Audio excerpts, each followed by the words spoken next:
There's an editorial in the Tribune today about a bill that Bruce Rauter has vetoed, and there could be an override attempt on the no strike, no lockout binding arbitration bill with unions.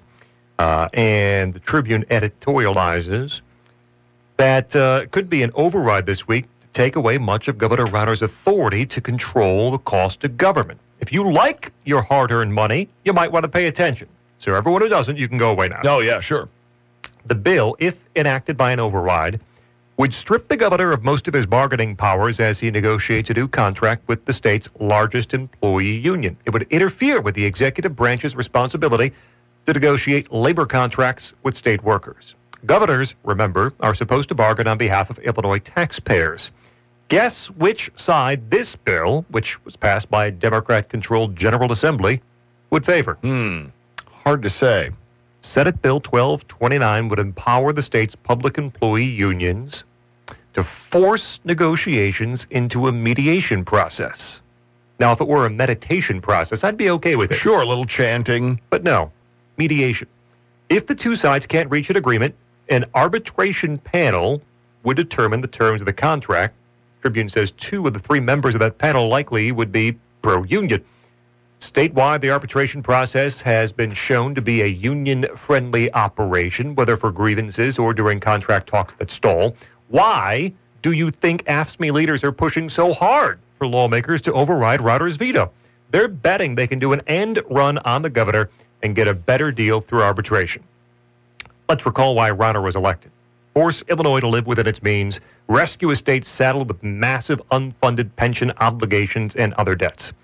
Rauter's office estimates that AFSCME's current contract demands would, over 4 years, cost the state $3.6 billion in salary, pension, and health care expenses, and we'll run down some of their demands here in a second.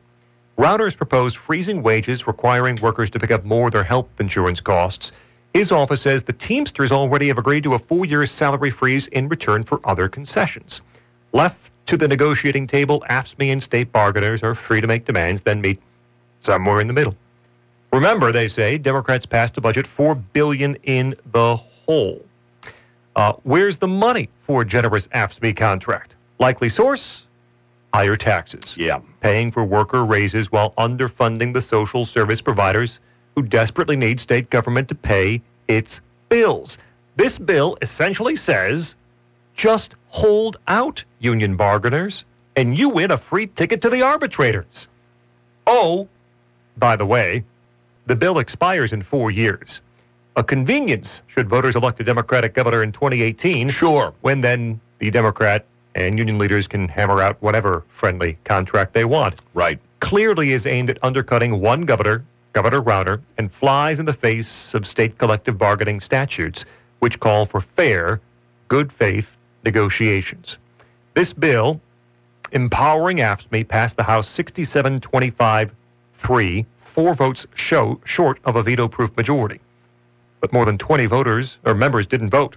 Passed the Senate 38-17, already topping a veto-proof majority of 36 votes. If Democrat leaders bring this bill for an override vote, it'll be a slap in the face to taxpayers. Fiscally responsible lawmakers understand that. Here's their chance to show some courage. Let the governor's veto stand. It's the Tribune's editorial board writing on the topic. Okay. Now, what's inside the contract demands? Yeah, what are some of these demands?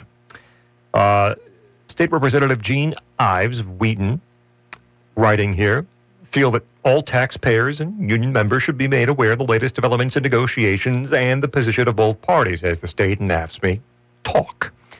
AFSCME has refused to move off many of their initial proposals, requests outrageously expensive, and much like the contracts of government workers in Greece, so she says. Here's what the demands are. Okay. I don't know how many we'll get to here. There's a lot of demands. An 11.5% pay increase. That'd be nice. At a cost of more than $1.25 billion over 4 years. A 29% pay increase for some employees who receive a general and a step increase over 4 years.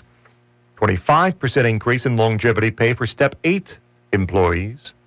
A 37.5-hour work week, just like everybody else. Sure. 5 weeks of fully paid vacation. Nice. full health insurance benefits to laid-off employees for up to 2 years. Full health insurance benefits to part-time employees. A new, more expensive health insurance package covering new procedures like oral surgery and orthodontics for those over the age of 18 without any additional employee contributions. Allowing laid-off employees to move to a lower employee position but keep their previous wage rates indefinitely. Well, back up. Yes. Allow laid-off employees to move to a lower employee position. So then you'd have to bump that lower employee out. But keep their same wage rates indefinitely. Oh. Okay, we're going to ask a whole lot less of you, but keep the dough we gave you before. Pay lawyers in the union time and a half for any time over 37.5 hours per week and pay for them to attend legal conferences. That's what AFSCME wants you, the taxpayer, to foot the bill for. Impose a penalty by doubling wage increases anytime agreed increases are delayed because of budget constraints. Okay. Increase overtime pay at the Department of Corrections to double time after 6 overtime sessions every 3 months.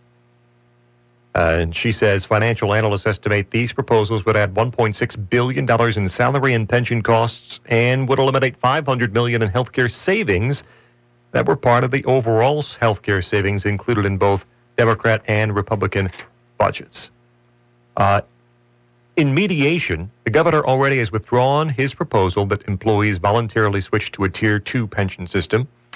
Governor withdrew the proposal to unilaterally implement new work rules, modified his proposal about the integrity of the bargaining unit, and returned to contract language from back in 2004. Governor also revising many of his core proposals, like proposal to expand management rights. Withdrew a number of proposals, including prohibiting state pay to employees who conduct union business during the work hours, and a proposed reduction in holidays, now proposing the current number of holidays. And they are still talking about economic issues, too. Her post is up at IllinoisReview.com. The wage, the insurance demands that apparently AFSCME's not backed down from at all, because, while they're hoping an override vote will get them to mediation. Sure. Yeah, just hold out. Hold out. You'll find yourself in mediation. Okay. I'm sure as you guys were listening to that as well, you're thinking, that's not unlike what goes on in my office. That's the sort of pay raises I'm looking at. That's the sort of work week I get. 37 and a half hours? Sure. Yeah. 11% pay raise, and throw that on there too. And, if it turns out I'm laid off, that I take a lower level job, but I keep the same pay that I had before. 5 weeks paid vacation plus holiday. Yeah, that all seems very, very realistic for your average person out there. Hard to believe that somebody who works in the private sector might indeed have their back up over something like that, especially when they're being called upon to help pay for it. Because if you're checking over your own financial data, chances are you're not pulling perks quite like that. Now, you could look at it as being a vocational error on your part. You just, you chose the wrong profession. True. Or the wrong way of going about it, but nonetheless, those are some sweet add-ons there.